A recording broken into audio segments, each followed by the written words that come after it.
Saudara dan saudariku yang terkasih, iman orang-orang yang bersyafaat dari orang yang membutuhkan membuka pintu bagi Yesus untuk melakukan penyembuhan. Dan itu menjelaskan mengapa ketika kita berdoa dengan iman untuk orang lain, bahkan tanpa sepengetahuan mereka, Tuhan dapat menanggapinya dengan keajaiban.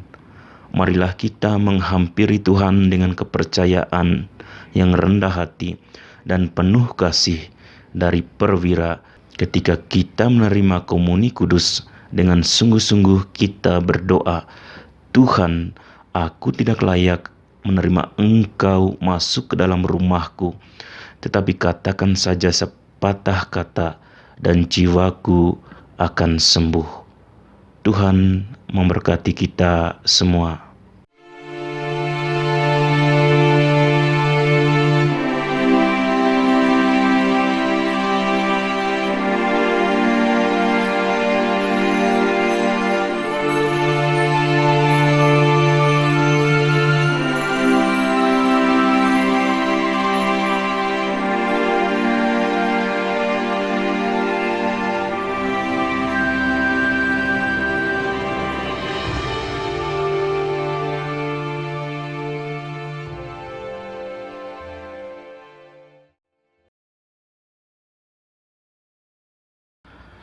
Selamat pagi para saudara dan saudariku yang terkasih di dalam Tuhan kita Yesus Kristus.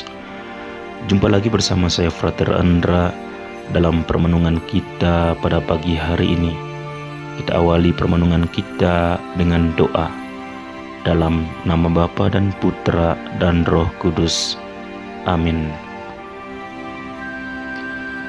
Bapa di surga, hari ini Engkau mengajarkan kami untuk bersikap ramah dan rendah hati di hadapan-Mu dan di hadapan sesama kami. Iman yang ditunjukkan oleh seorang perwira telah membawa sukacita ke dalam rumahnya, sehingga hambanya dapat sembuh dari penyakit yang dideritanya. Begitu juga kerendahan hati dan iman yang ditunjukkan oleh Abraham telah membawa sukacita ke dalam rumahnya, ke dalam keluarganya, sehingga Sarah istrinya dapat dikaruniai seorang anak laki-laki yang diberi nama Ishak. Kami mohon kepadamu ya Tuhan, dengan iman yang sama pula Engkau datang kepada setiap pribadi yang saat ini sedang sakit, dan Engkau pulihkan mereka semua dari segala sakit yang mereka derita. Amin. Dalam nama Bapa dan Putra dan Roh Kudus. Amin.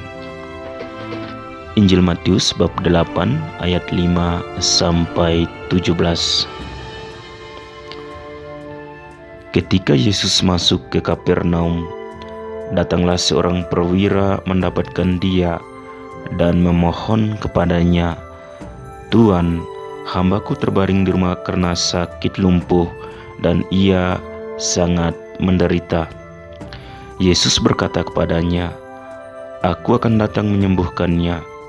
Tetapi jawab perwira itu kepadanya, "Tuan, aku tidak layak menerima Tuan di dalam rumahku.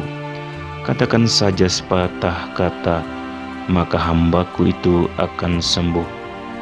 Sebab aku sendiri seorang bawahan, dan di bawahku ada pula prajurit. Jika aku berkata kepada salah seorang prajurit itu, 'Pergi,' maka ia pergi, dan kepada seorang lagi, 'Datang,' maka ia datang. Ataupun kepada hambaku, 'Kerjakanlah ini,' maka ia mengerjakannya."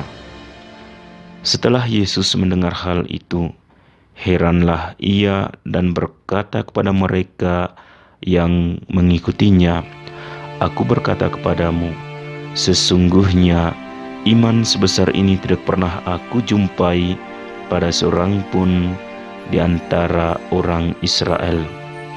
Aku berkata kepadamu, banyak orang akan datang dari timur dan barat dan duduk makan bersama-sama dengan Abraham, Ishak dan Yakub di dalam kerajaan surga, sedangkan anak-anak kerajaan itu akan dicampakkan ke dalam kegelapan yang paling gelap. Di sanalah akan terdapat ratap dan kertak gigi. Lalu Yesus berkata kepada perwira itu, "Pulanglah dan jadilah kepadamu seperti yang engkau percaya." Maka pada saat itu juga sembuhlah hambanya. Setibanya di rumah Petrus, Yesus pun melihat ibu mertua Petrus terbaring karena sakit demam. Maka dipegangnya tangan perempuan itu, lalu lenyaplah demamnya. Ia pun bangunlah dan melayani dia. Menjelang malam, dibawalah kepada Yesus banyak orang yang kerasukan setan, dan dengan sepatah kata Yesus mengusir roh-roh itu dan menyembuhkan orang-orang yang menderita sakit. Hal itu terjadi supaya genaplah firman yang disampaikan oleh Nabi Yesaya, "Dialah yang memikul kelemahan kita dan menanggung penyakit kita." Demikianlah Injil Tuhan. Terpujilah Kristus. Saudara dan saudariku yang terkasih di dalam Tuhan kita Yesus Kristus, dalam bacaan hari ini kita mendengar kisah keramahan Abraham dan Sarah yang murah hati kepada 3 pengunjung yang datang melalui pohon terbantin di Mamre. Ketika Abraham mengangkat mukanya, ia berlari dan menyongsong mereka, lalu sujud sampai ke tanah. Abraham menawarkan undangan kepada ketiga tamu itu untuk beristirahat di rumahnya. Undangan dapat mencakup masa tinggal, tetapi dapat diperpanjang jika tuan rumah menawarkan undangan baru dan jika kedua belah pihak setuju. Mengapa demikian? Karena setiap orang asing atau tamu undangan memiliki hak untuk menolak undangan tersebut. Tetapi hal ini dapat dianggap sebagai penghinaan terhadap kehormatan tuan rumah dan bisa juga menyebabkan permusuhan atau konflik. Karena pada zaman itu, tamu tetap di bawah perlindungan tuan rumah sampai mereka meninggalkan wilayah tanggung jawab tuan rumah.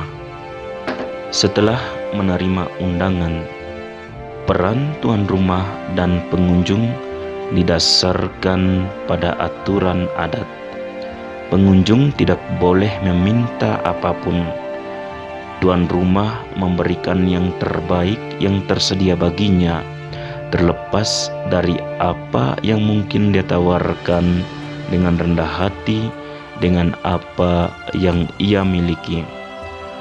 Peristiwa yang sama mungkin saat ini masih kita temukan di daerah-daerah pedalaman yang masih melestarikan adat istiadat dan budaya yang diwariskan oleh nenek moyang kita. Bahkan di beberapa daerah tertentu percaya bahwa tamu atau orang asing yang berkunjung ke rumahnya adalah suatu berkat bagi keluarganya, dan tamu juga adalah raja yang harus dilayani dengan keramahan seperti yang ditunjukkan oleh Abraham dan Sarah. Keramah tamahan memupuk hubungan yang baik, dan keramah tamahan Abraham dan Sarah menawarkan perspektif Alkitab awal bahwa hubungan dan berbagi makanan berjalan seiringan. Para tamu ini atau orang-orang asing ini semakin mengenal satu sama lain dengan berbagi makanan dan waktu bersama. Ini masih menjadi kenyataan hari ini. Biasanya ketika orang berbagi meja atau menikmati waktu senggang atau hiburan, mereka menjadi lebih memahami dan menghargai satu sama lain. Hubungan kerja yang baik dan komunikasi yang efektif seringkali merupakan buah dari keramahan.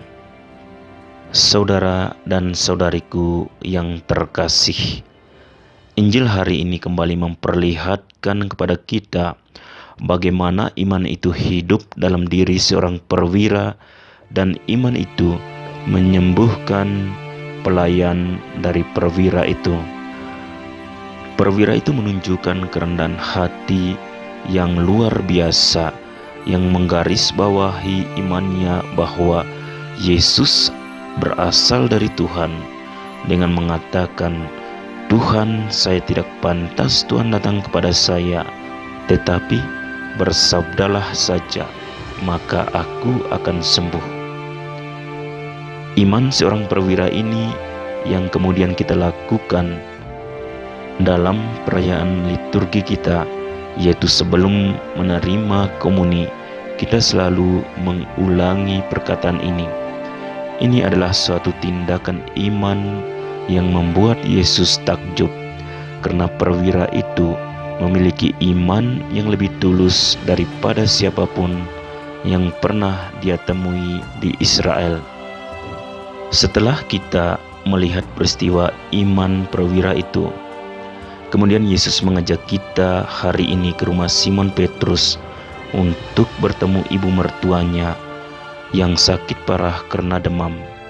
Lalu Yesus segera menyentuh tangannya dan demamnya hilang.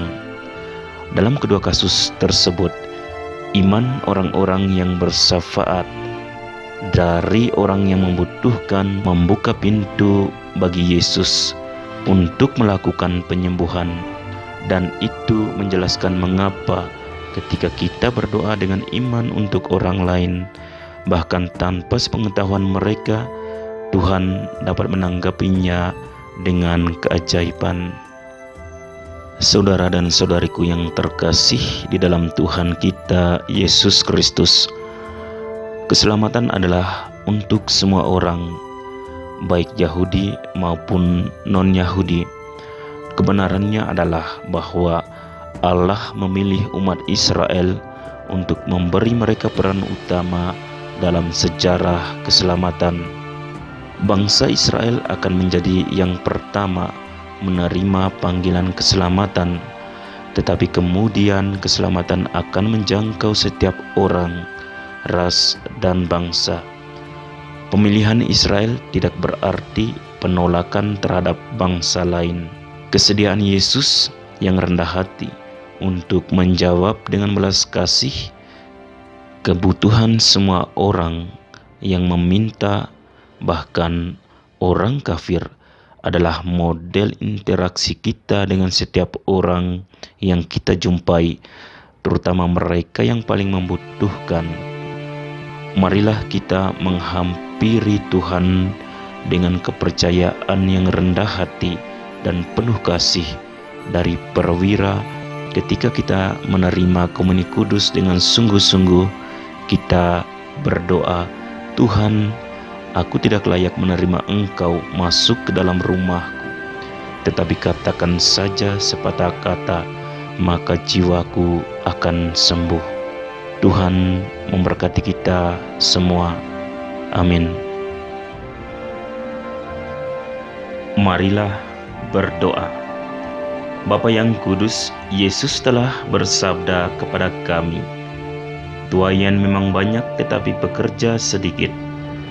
Karena itu mintalah kepada Tuhan yang empunya tuaian, supaya Ia mengirimkan pekerja-pekerja untuk tuaian itu. Oleh karena itu, kami berdoa kepadamu dengan keyakinan sesuai dengan harapan hatinya. Bantulah semua orang Kristiani agar dengan serius bertanggung jawab sebagai warga kerajaan Allah dan sebagai batu penjuru yang hidup bagi gereja.